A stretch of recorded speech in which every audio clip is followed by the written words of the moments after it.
या इलाही तू मेरा माबूद है, या इलाही तू मेरा माशूक है, या इलाही तू मेरा रहमान है, या इलाही तू मेरा गफ्फार है। सुब्हानल्लज़ी अस्रा बिअब्दिही लैलन मिनल मस्जिदिल हराम इलल मस्जिदिल अक़सा الذي باركنا حوله لنريه من آياتنا إنه هو السميع البصير আরো জোরে বলেন আল্লাহু আকবার। সুবহানাল্লাযী আসরা বিআবদিহি, মেরাজের ঘটনায় আমি প্রবেশ করলাম।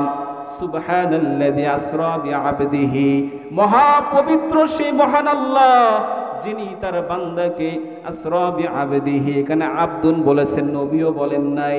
এখানে বান্দা কেন বললেন তারও বিস্তারিত ব্যাখ্যা সামনে আসবে ইনশাআল্লাহ।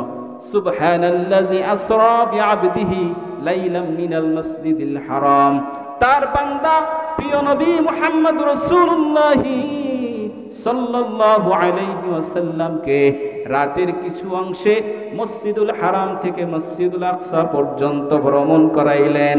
ও দুনিয়ার যুবক ভাই, এখানে যারা মাদ্রাসার ছাত্র উলামায়ে কেরাম আছেন, সুবহানাল্লাযী আসরা, আসরা বলা হয় রাত্রিকালীন ভ্রমণকে, আসরা বলা হয় রাত্রিকালীন ভ্রমণ।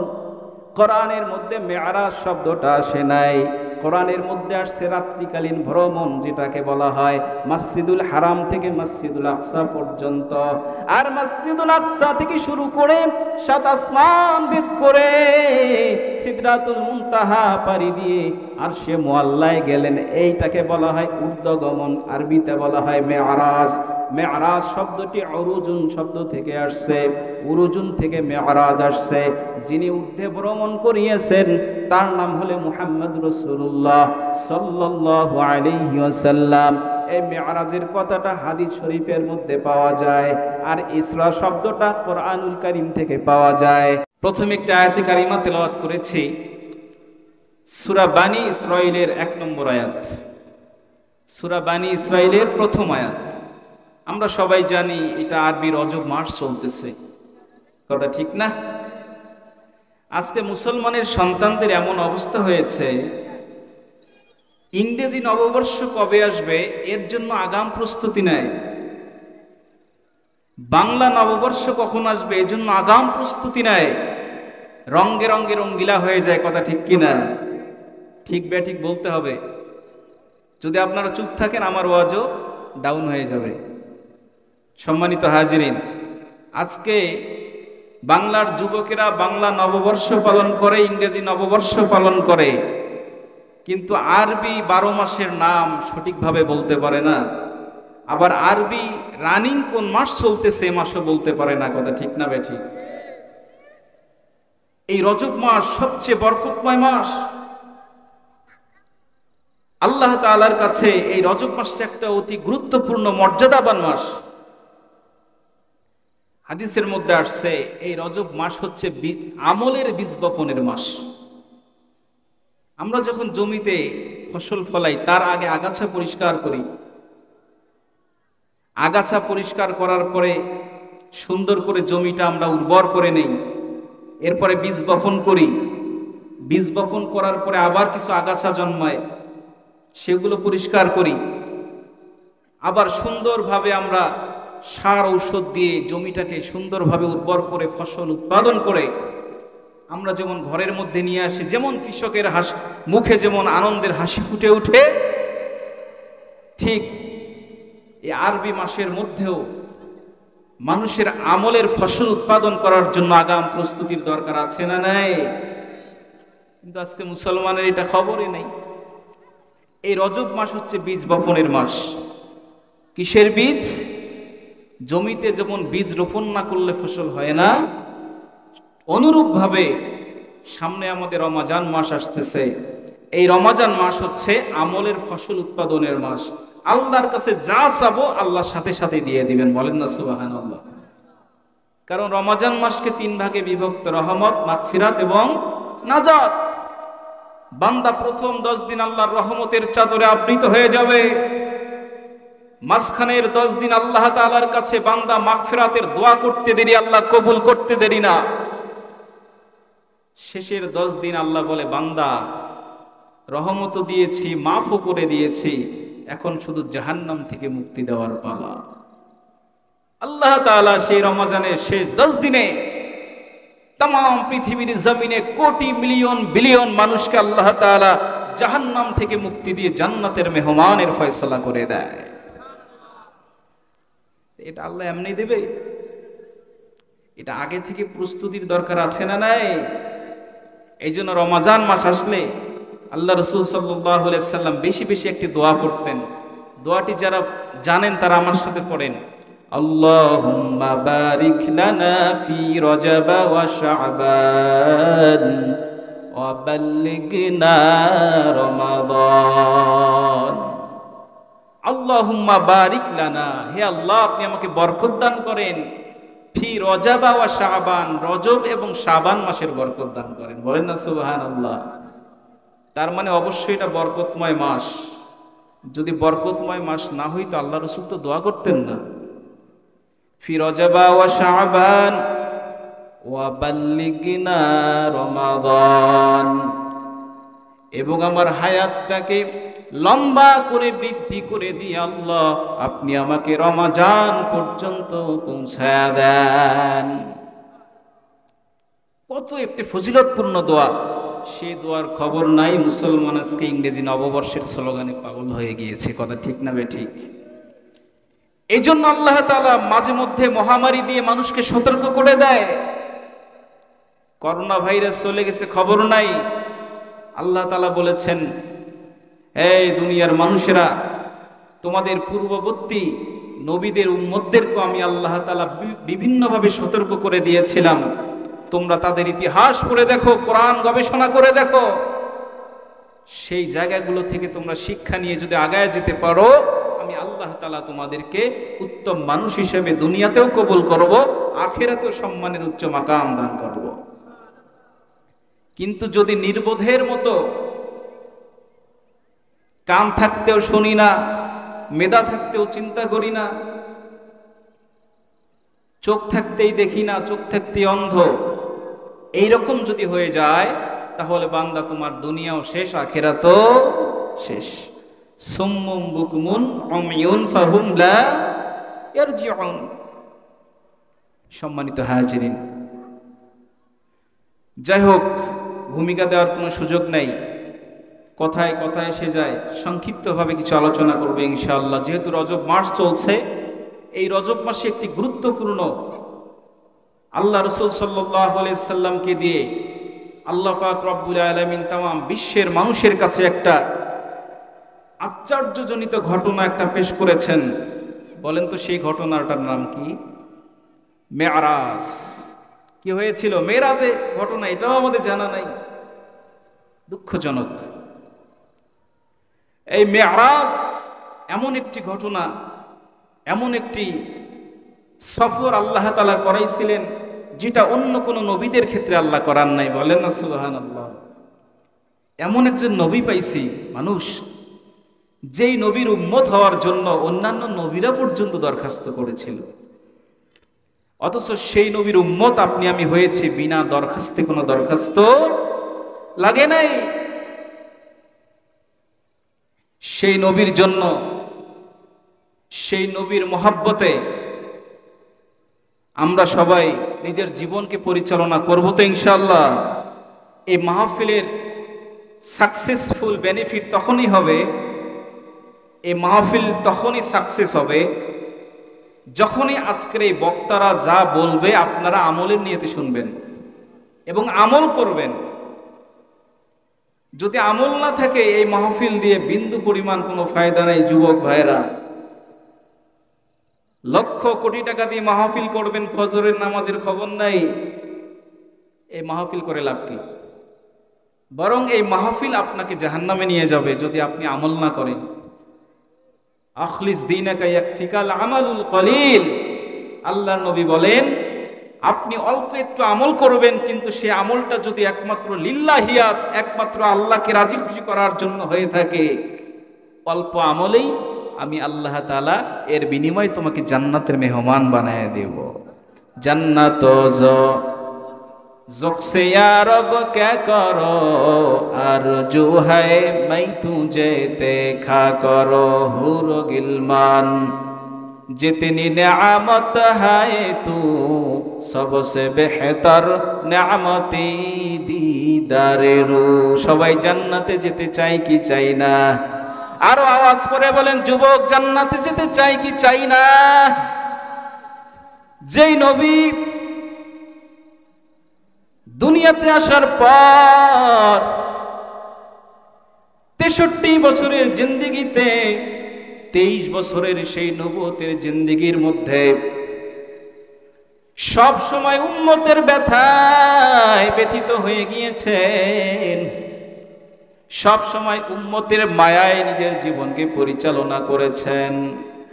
সারা বছর সব সময় উম্মতের জন্য কান্না, কান্নার আওয়াজ। নবীর মৃত্যুর পরও এখনো সেই রওজা শরীফের ভিতরে এখন উম্মতি উম্মতি বলে কান্নার আওয়াজ। আর আজকে সেই নবীর উম্মতেরা নবীর সুন্নতের মালাটা গলায় লাগাইল না রে যুবক, কপাল পুড়ে গেছে। যেই নবী আপনাকে আমাকে জীবনে ভুলে নাই, এখনো ভুলে নাই, কবরেও ভুলবে না, ওই হাসরের ময়দানেও ভুলবে না। কারণ এই নবীর সুপারিশ ছাড়া কোন নবীর উম্মতেরা জান্নাতে প্রবেশ করতে পারবে না। এই নবীর উম্মতেরা যতক্ষণ পর্যন্ত জান্নাতে না ঢুকবে, অন্য নবীরাও জান্নাতে যেতে পারবে না। আসতে বলেন সুবহানাল্লাহ। ও পাবন পাড়ার যুবক ভাইরা, ও আমার বৃদ্ধ বাবাজি, পর্দার আড়ালের মা, আপনাদেরকে অনুরোধ করে যাই, আজকে হায়াতের জিন্দেগির মধ্যে 40-50 বছর হয়ে গেল, নামাজের খবর নাই। নবী আমার এই রজব মাসে আল্লাহ পাকের সেই স্পেশাল মেহমান হয়ে যখন 7 আসমান পাড়ি দিয়ে আরশে আজিমে আরশে মুআল্লায় মোলাকাত করলেন, সেখান থেকে আল্লাহ পাক রব্বুল আলামিন 50 ওয়াক্ত নামাজ দিয়েছিলেন, কমাইতে কমাইতে 5 ওয়াক্ত দিয়েছেন। এটা এমনি দেয় নাই। কোন নবীর উম্মতের জন্য নামাজ ছিল না, শুধুমাত্র এই নবীর উম্মতের জন্য আল্লাহ তাআলা নামাজ দিয়েছেন। নামাজটা কেমন ইবাদত? আসসালাতু মি'রাজুল মুমিনিন। মায়ার নবী বলেন, নামাজটা মুমিনের জন্য মি'রাজ। বান্দা যখন নামাজের মুসল্লায় দাঁড়ায়, নামাজের মুসল্লায় দাঁড়াইবে, বান্দা এমন একজন রবের সামনে দাঁড়াইলো যিনি বিশ্বজাহানের প্রতিপালক। আমরা যখন সিজদা অবনত হয়ে যাই, ও যুবক ভাই, আমরা দেখি জায়নামাজের উপরে সিজদা অবনত হয়ে যায়। আল্লাহ বলে, না, তুমি আমার কুদরতি পায়ে সিজদা দাও। বান্দা, আমি তোমার সামনেই বিদ্যমান। ইয়া ইলাহি तू मेरा माबूद है, या इलाही तू मेरा माशूक है, या इलाही तू मेरा रहमान है, या इलाही तू मेरा गफ्फार है।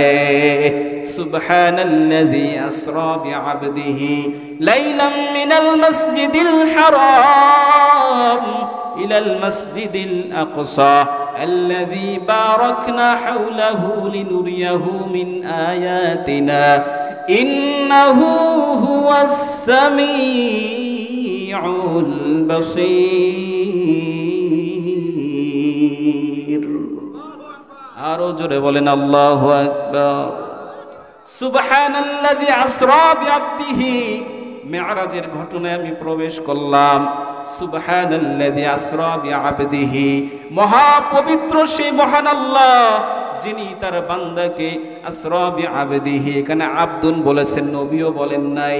এখানে বান্দা কেন বললেন তারও বিস্তারিত ব্যাখ্যা সামনে আসবে ইনশাআল্লাহ। সুবহানাল্লাযী আসরা বিআবদিহি লাইলাম মিনাল মাসজিদিল হারাম, তার বান্দা প্রিয় নবী মুহাম্মদ রাসূলুল্লাহ সাল্লাল্লাহু আলাইহি ওয়াসাল্লামকে রাতের কিছু অংশে মসজিদুল হারাম থেকে মসজিদুল আকসা পর্যন্ত ভ্রমণ করাইলেন। ও দুনিয়ার যুবক ভাই, এখানে যারা মাদ্রাসার ছাত্র উলামায়ে কেরাম আছেন, সুবহানাল্লাযী আসরা, আসরা বলা হয় রাত্রিকালীন ভ্রমণকে, আসরা বলা হয় রাত্রিকালীন ভ্রমণ। কোরআনের মধ্যে মেরাজ শব্দটা আসে নাই, কোরআনের মধ্যে আসছে রাত্রিকালীন ভ্রমণ, যেটাকে বলা হয় মসজিদুল হারাম থেকে মসজিদুল আকসা পর্যন্ত। আর মসজিদুল আকসা থেকে শুরু করে সাত আসমান ভেদ করে সিদরাতুল মুনতাহা পাড়ি দিয়ে আরশে মুআল্লায় গেলেন, এইটাকে বলা হয় ঊর্ধ্বগমন, আরবিতে বলা হয় মেরাজ। মেরাজ শব্দটি উরুজুন শব্দ থেকে আসছে, উরুজুন থেকে মেরাজ আসছে। যিনি ঊর্ধ্বে ভ্রমণ করিয়েছেন তার নাম হলো মুহাম্মদ রাসূলুল্লাহ সাল্লাল্লাহু আলাইহি ওয়াসাল্লাম।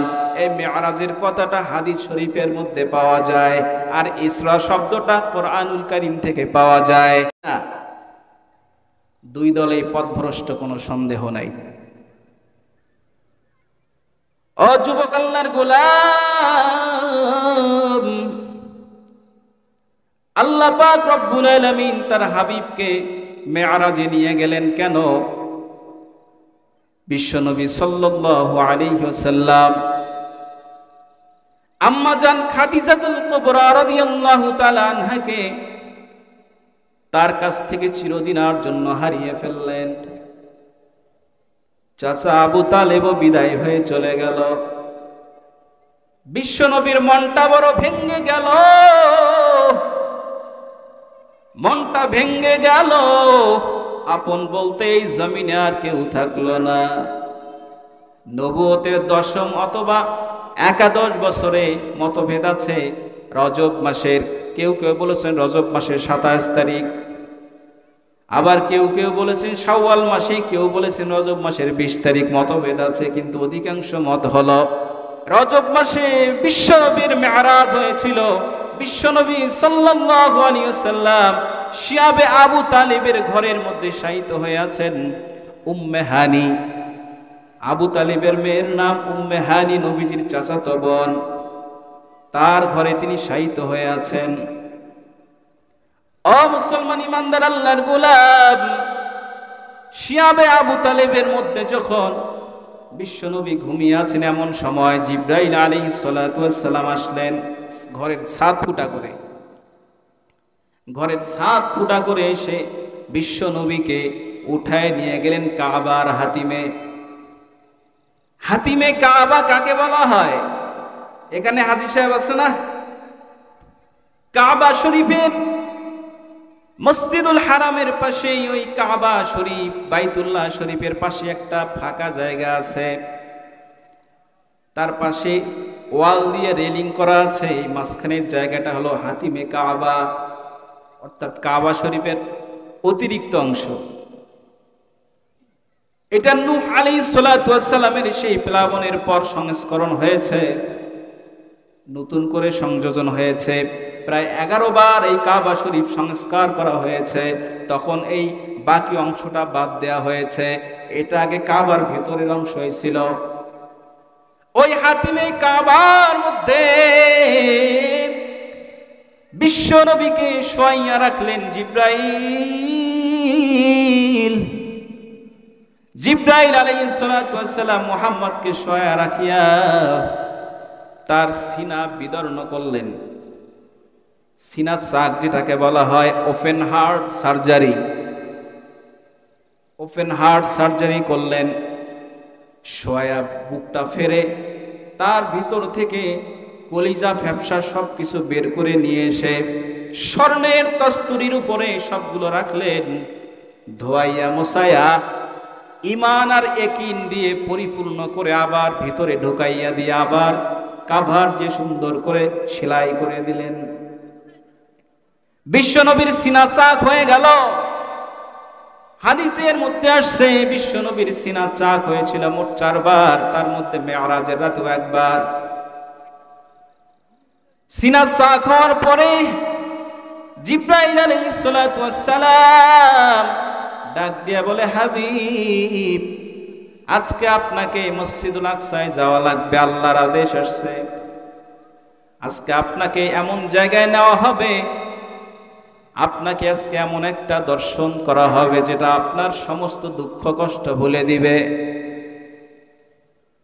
জিব্রাইল ডাক দিয়ে বলে, হাবিবুল্লাহ তাকায় দেখেন আপনার জন্য একটা বাহন রেডি করা আছে, যার নাম হলো বোরাক। নাম শুনছেননি? বোরাকের ঘটনা আসছে। বোরাক দেখতে ঘোড়ার মতো, পিছনে কিন্তু সামনের মাথাটা হলো মানুষের মতো। আর এই বোরাক এত জোরে দৌড়ায়, বোরাক যদি 1 কদম থেকে আর 1 কদম দূরে দেয়, দৃষ্টি সীমা যত দূরে যায় 1 কদমে এত দূরে চলে যায়। এত দ্রুত গতি সম্পন্ন বোরাক। যখন কোনো বিমান ছিল না, স্যাটেলাইট ছিল না, রকেট ছিল না, পারমাণবিক কোনো বোমা ছিল না, ওই সময় আল্লাহ রাব্বুল আলামিন রকেটের চেয়েও তীব্র গতি সম্পন্ন বাহন নিয়ে আসলেন তার বান্দাকে মেরাজে নিয়ে যাওয়ার জন্য। জিব্রাইল ডাকতে বলে, হাবিবুল্লাহ আপনি তাকায়া দেখেন আপনাকে নেওয়ার জন্য বাহন রেডি হয়ে আসছে, আপনি দ্রুত চলেন, আপনি দ্রুত চলেন। বিশ্বনবী সাল্লাল্লাহু আলাইহি ওয়াসাল্লাম জিব্রাইলকে ডাক দিয়ে বলে, ভাই জিব্রাইল আমার তো ঘুম পাচ্ছে, আমি তো ঘুমাবো। জিব্রাইল আলাইহিস সালাতু ওয়াস সালাম ডাক দিয়ে বলি, ইয়া রাসূলুল্লাহ ইয়া হাবিবাল্লাহ আপনাকে ঘুমানো যাবে না। এই কথা বলে একটা ফু দিলেন। ফু দেওয়ার সাথে সাথে তন্দ্রা চলে গেল, কারণ বিশ্বনবী তো ঘুমিয়েছিলেন। ওই শিয়াবে আবু তালিবে চোখে ঘুম ছিল সে সময়। আর যখন ওপেন হার্ট সার্জারি করে তখন মানুষের কিন্তু জ্ঞান থাকে না, তখন মানুষের জ্ঞান থাকে না। এই জন্য বিশ্বনবী একটা ঘুম ঘুম ভাব। জিব্রাইল ফু দিয়ে দিলেন, ঘুমটা চলে গেল। জিব্রাইল ডাক দিয়ে বলে, হাবিবুল্লাহ তাড়াতাড়ি বুরাকের পিঠের উপরে উঠেন, আপনার জন্য, আপনার সাথে সাক্ষাৎ করার জন্য ওই বাইতুল মুকাদ্দাসে মসজিদুল আকসায় সব পয়গম্বর অপেক্ষা করছে, আপনি দ্রুত চলেন। বিশ্বনবী বোরাকের পিঠে উঠতে যাবে, কিন্তু বোরাক ছটপটানি শুরু করে দিয়েছে। বোরাক ছটপটায়, এমন সময় জিব্রাইল ডাকতে বলে, রে বোরাক তুই কি জানো তোর পিঠে এমন একজন মানুষ উঠছে যিনি সমস্ত নবীদের নবী, যিনি সাইয়্যিদুল মুরসালিন, যিনি সমস্ত মহামানবের মহামানব, রাহমাতাল লিল আলামিন। খবরদার বেয়াদবি করিস না। এই কথা বলতে দেরি, বোরাক শান্ত হতে দেরি হয় না। বোরাকের পিঠে নবীজি উঠবেন। বোরাকের পিঠে নবীজি উঠলেন। জিব্রাইল সামনে উঠে নাই, জিব্রাইল পিছনে, নবী সামনে। ভাইরা আমার, জিব্রাইল আলাইহিস সালাতু ওয়াস সালাম সহ হাবিবুল্লাহ সহ মুহাম্মদ রাসূলুল্লাহ সাল্লাল্লাহু আলাইহি ওয়াসাল্লাম সহ মসজিদুল হারাম থেকে রওনা করেছেন। মসজিদুল হারাম থেকে রওনা করে মাঝখানে অনেক জায়গায় তিনি দাঁড় হয়ে নামাজ আদায় করেছিলেন, বিভিন্ন দৃশ্য দেখেছিলেন। এগুলো অনেক সময়ের দরকার, সংক্ষেপভাবে বলছি। এক টানে মসজিদুল হারাম থেকে মসজিদুল আকসায় গিয়ে পৌঁছালেন। বলেন না সুবহানাল্লাহ। রাতের কিছু অংশে মেরাজ হচ্ছে, লাইলাম মিনাল মসজিদ, রাতের কিছু অংশে, এক রাতেও না। হাদিসের মধ্যে আসছে বিশ্ব নবী সাল্লাল্লাহু আলাইহি ওয়াসাল্লাম বোরাকের পিঠে ওঠার আগে কাবার হাতিমে ওযু করতেছিলেন। ওযু করা অবস্থায় ওযু শেষ করে ওযুর পানি গড়ায়া গড়ায় পড়তেছিল। এই অবস্থায় বোরাকের পিঠে উঠে বিশ্বনবী রওনা দিয়েছে। মসজিদুল আকসায় গিয়ে দেখে আদম আলাইহিস সালাতু ওয়াস সালাম থেকে শুরু করে ঈসা আলাইহিস সালাতু ওয়াস সালাম পর্যন্ত সমস্ত নবী আম্বিয়া کرام উপস্থিত হয়ে আছেন। বলেন না সুবহানাল্লাহ, আর আওয়াজ দিয়ে বলেন সুবহানাল্লাহ। আদম আলাইহিস সালাতু ওয়াস সালাম থেকে শুরু করে ঈসা আলাইহিস সালাতু ওয়াস সালাম পর্যন্ত সমস্ত আম্বিয়া کرام এখানে উপস্থিত হয়ে আছেন। আল্লাহ হুকুম করলেন, জিবরাইল এখানে 2 রাকাত নামাজ হবে। এই 2 রাকাত নামাজ আদায় করার পর সমস্ত আম্বিয়া کرام আমার রাহমাতাল লিল আলামিনের সাথে কুশল বিনিময় করবে। এরপরে ঊর্ধ্বগমনের যাত্রা শুরু হয়ে যাবে। এখানে যখন 2 রাকাত নামাজের কথা আসছে, ফাসাল্লা রাকাতাইন, 2 রাকাত নামাজ আদায় করবে। ইব্রাহিম আলাইহিস সালাম মনে করছে আজকের এই বিশাল নামাজের ইমামতি বাইতুল মাকদিসের মধ্যে অনুষ্ঠিত হবে। সমস্ত নবীদের ইমামতি করবে সম্ভবত আবুল বাশার আদম আলাইহিস সালাম। মনে মনে ভাবছেন, আদম আলাইহিস সালাম মনে করছেন, মনে হয় যেন আজকের এই বিশাল নামাজের ইমামতি করবে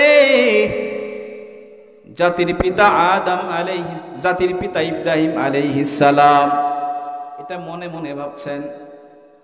ঈসা আলাইহিস সালাম মনে মনে ভাবছেন, মনে হয় যেন বিশাল নামাজের ইমামতি করবেন নূহ আলাইহিস সালাতু ওয়াস সালাম। সবাই নিজেদের মতো ভাবা শুরু করে দিয়েছে। আল্লাহ পাক রব্বুল আলামিন ঘোষণা দিল, রে জিবরাইল ঘোষণা দিয়া দাও, আজকের এই মসজিদুল আকসায় বিশাল নামাজের 2 রাকাত নামাজের ইমামতি কেউ করবে না, একমাত্র একজন মানুষ আজকের এই মসজিদের ইমামতি করবে। তিনি হলেন আমার হাবিব, আমার প্যারা নবী জনাবে মুহাম্মদুর রাসূলুল্লাহ সাল্লাল্লাহু আলাইহি ওয়াসাল্লাম। মদিনা যাইতে পারলাম না, মদিনা দেখতে পারলাম না, মদিনা যাইতে পারলাম না, মদিনা দেখতে পারলাম না। আমি অসহায় তাই এত দূরে রই, আমি অসহায় তাই এত দূরে রই, শুধু সালাম জানাই, মদিনা যাইতে পারলাম না, মদিনা দেখতে পারলাম না, মদিনা যাইতে পারলাম না। মদিনা নাম কত মধু,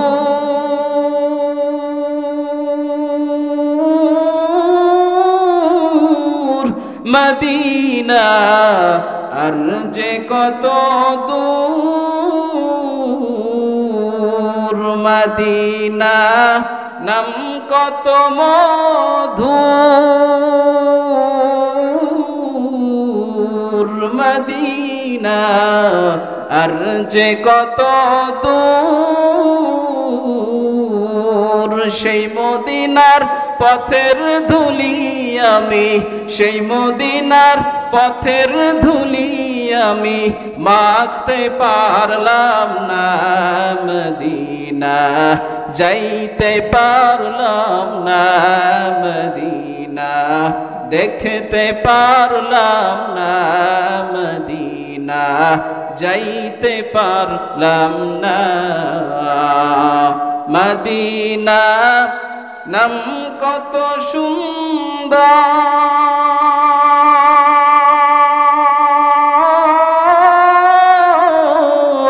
মদিনা কেড়েছে অন্তর, মদিনা নাম কত সুন্দর, মদিনা কেড়েছে অন্তর। পাখির নাই ডানা থাকলে, পাখির নাই ডানা থাকলে যেতাম মদিনায়, মদিনা যাইতে পারলাম না, মদিনা দেখতে পারলাম না, মদিনা যাইতে পারলাম না। আমি অসহায় তাই এত দূরে রই, আমি অসহায় তাই এত দূরে রই, শুধু সালাম জানাই, মদিনা যাইতে পারলাম না, মদিনা দেখতে পারলাম না, মদিনা যাইতে পারলাম না। মদিনায় যেতে মন চাই কি চায় না? আর উচ্চ আওয়াজে বলেন মন চাই কি চায় না? নারায়ে তাকবীর। আল্লাহ আমাদেরকে কবুল করেন, বলেন আমিন।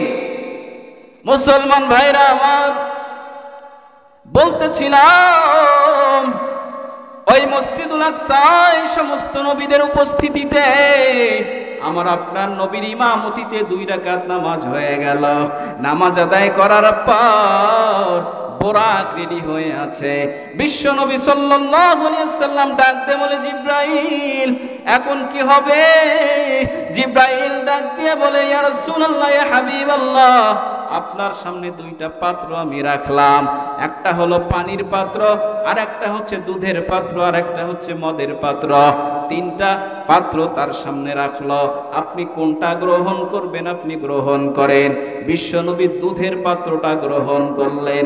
জিব্রাইল ডাক দিয়ে বলি, ইয়া রাসূলুল্লাহ, ইয়া হাবিবাল্লাহ, আপনি সঠিকটাই গ্রহণ করেছেন। কারণ আপনি পানির পাত্র গ্রহণ করলে আপনি সহ আপনার উম্মত সহ পানিতে ডুবে মারা যাইত। আর আপনি যদি শরাব অর্থাৎ মদের পাত্রটা গ্রহণ করতেন তাহলে আপনি এবং আপনার উম্মত সহ পথভ্রষ্ট হয়ে যাইত। আল্লাহ তো এটা করাবেন না। আল্লাহ কুদরতি ভাবে দুধের পাত্রটা গ্রহণ করাইলেন। আল্লাহ পাক রব্বুল আলামিন জানায়া দিলেন, আমার নবী সহ আমার নবীর অনুসারী যারা দুনিয়াতে থাকবে সবাই পথের দিশা পেয়ে আল্লাহর জান্নাতের মেহমান হয়ে যাবে। আরো আওয়াজ করে বলেন না সুবহানাল্লাহ। আমার ভাইরা, সময় শেষ পর্যায়ে আসছে। বিশ্বনবী সাল্লাল্লাহু আলাইহি সাল্লাম, সংক্ষেপে বলি মাত্র 5টা মিনিট সময় দিবেন তো ইনশাআল্লাহ? 5 মিনিট সময় ইনশাআল্লাহ। ও পবনপাড়ার যুবক ভাইরা, বিশ্বনবীর মেরাজ হবে সেই মসজিদুল আকসা থেকে। বিশ্বনবী যখন বোরাকের পিঠে উঠবেন, একটা পাথরের উপর পা দিয়ে বিশ্বনবী বোরাকের পিঠে উঠছেন।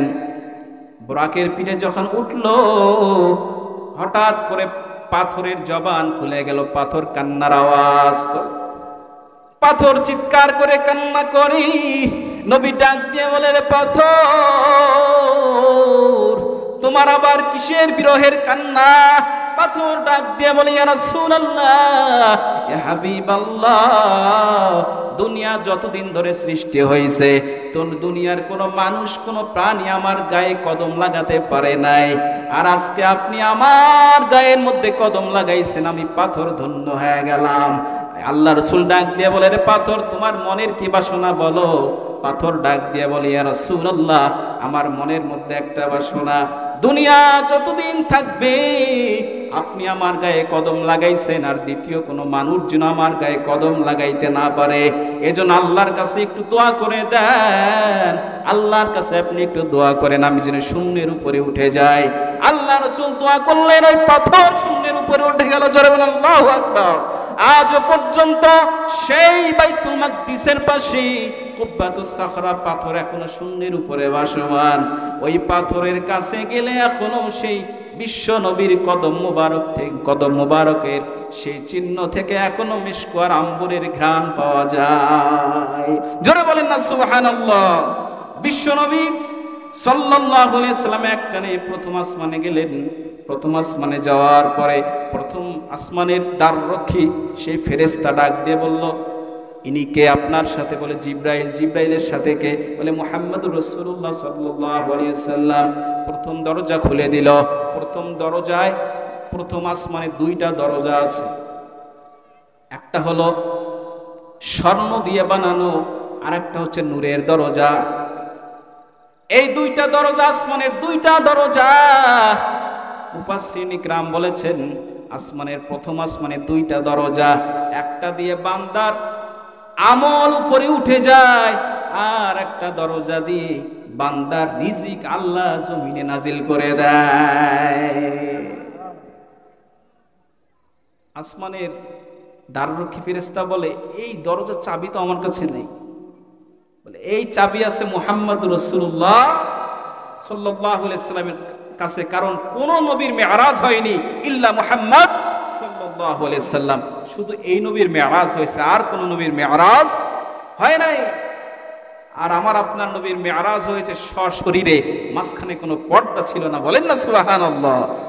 সংক্ষেপে বলছি, প্রথম আসমান পাড়ি দিলেন, দ্বিতীয়, তৃতীয়, চতুর্থ, পঞ্চম, ষষ্ঠ, সপ্তম আসমান পাড়ি দিয়ে বিশ্ব নবী সপ্তম আসমানে যখন পদার্পণ করলেন, সপ্তম আসমানে গিয়ে দেখে ওখানে ফেরেশতাদের কাবা, বাইতুল মামুর, বাইতুল মামুরে সমস্ত ফেরেশতারা সেখানে আল্লাহকে সিজদা করে। হাদিসের মধ্যে আসছে, ওই বাইতুল মামুরে একজন ফেরেশতা যদি একবার সিজদা দেওয়ার সময় পায়, কিয়ামতের আগ পর্যন্ত আর ওই ফেরেশতা দ্বিতীয়বার সুযোগ পাবে না। তাহলে আল্লাহ কত ফেরেশতা বানাইছেন, জোরে বলেন না সুবহানাল্লাহ। আল্লাহ কত ফেরেশতা বানাইছেন। সম্মানিত হাজিরিন, বাইতুল মামুর থেকে সিদরাতুল মুনতাহা, ওখানে একটা বড়ই গাছ আছে। কি গাছ? বড়ই গাছ। ওটা হলো সীমানা, সীমানা। ওখান থেকে ফেরেশতাদের পাওয়ার শেষ, ফেরেশতাদের পাওয়ার শেষ। সিদরাতুল মুনতাহা একটা বড়ই গাছ, ওই বড়ই গাছ, ওটা হলো সীমানা। জিবরাইল আলাইহিস সালাতু ওয়াস সালাম ওখানে গিয়ে ব্রেক করছে, ব্রেক করে বলে, ইয়া রাসূলুল্লাহ, আমার পাওয়ার শেষ, এখান থেকে আপনাকে নেওয়ার জন্য আরেকটা বাহন আসবে, সে বাহনের নাম হচ্ছে রফরফ। কি নাম? রফরফ। এখান থেকে সামনে যাওয়ার পারমিশন শুধু আল্লাহ পাক আপনাকে দিয়েছে, আমি জিবরাইলেরও নাই। বলেন না সুবহানাল্লাহ। কেমন নবীর উম্মত হয়েছি যুবক, কেমন নবীর উম্মত হতে পেরেছি। সম্মানিত হাজিরিন,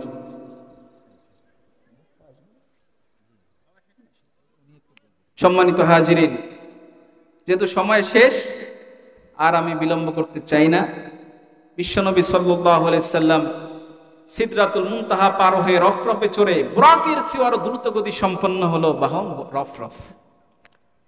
অনেক উঁচুতে, অনেক উঁচুতে গেলেন, পানি পানি পার হয়ে হয়ে আল্লাহ তাআলা এমন জায়গায় নিয়ে গেলেন, বিশ্বনবী গিয়ে দেখেন পানির উপরে 8 জন ফেরেশতা আল্লাহ পাকের সেই নূরের তৈরি আরশে আজিম কাঁধে নিয়ে দাঁড়ায় আছে। সুবহানাল্লাহ। না, 8 জন ফেরেশতা কাঁধে নিয়ে দাঁড়ায় আছেন, যাদের পা হলো 7 তবক জমিনের নিচে। সম্মানিত হাজিরিন, যাই হোক, মেরাজের অনেক ঘটনা, অনেক বড়। এখান থেকে আমাদের শিক্ষা হলো, আল্লাহ রাসূল সাল্লাল্লাহু আলাইহি সাল্লাম যখন মেরাজ থেকে ঘুরে আসতেছিলেন, তখন আল্লাহ তাআলা উম্মতের জন্য হাদিয়া না দিয়ে কি পারে? কারণ আমার আপনার নবী তো উম্মতের ব্যথায় ব্যথিত, উম্মতের মায়ায় সবসময় পাগল হয়ে যায়, নিজের কথা ভাবে না উম্মত কি হবে। কথা ঠিক কিনা?